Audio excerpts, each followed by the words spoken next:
Hello সবাইকে। শীত চলে আসছে, তো শীত যেহেতু চলে আসছে, আপনারা শীতকালে কিভাবে বই পড়েন? আমি যেভাবে বই পড়ি সেটা হচ্ছে এই যে বইটা এইভাবে হাতে নিয়ে কম্বলটা রেখে কম্বলটার নিচে চলে যাই একবার। এখন অনেকে বলতে পারেন যে কম্বলের নিচে চলে গেলে আপনি কিভাবে বই পড়েন বা আলো দেখা যায় কিভাবে? তো কম্বলের নিচে গেলে আমার বই পড়ার জন্য হচ্ছে আমার এই ছোট্ট একটা কিউট ল্যাম্প আছে।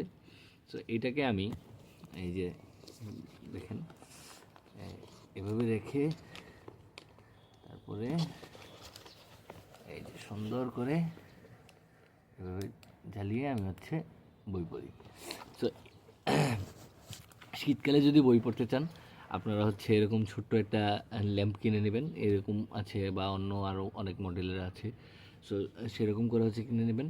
আর এখন আমি যে বইটা পড়ছি সে বইটার নাম হচ্ছে ছবি বানানোর গল্প, হুমায়ুন আহমেদের লেখা। তো হুমায়ুন আহমেদের ছবি বানানোর গল্পের উপরে লেখা অসাধারণ একটা বই। তো বইটা হচ্ছে গতকালকে আনলাম, আজকে 45 পৃষ্ঠার মতন পড়েছি। বাকিটাও পরে হচ্ছে আপনাদেরকে জানাচ্ছি। ততক্ষণে আপনারাও বই পড়তে থাকুন কম্বলের নিচে।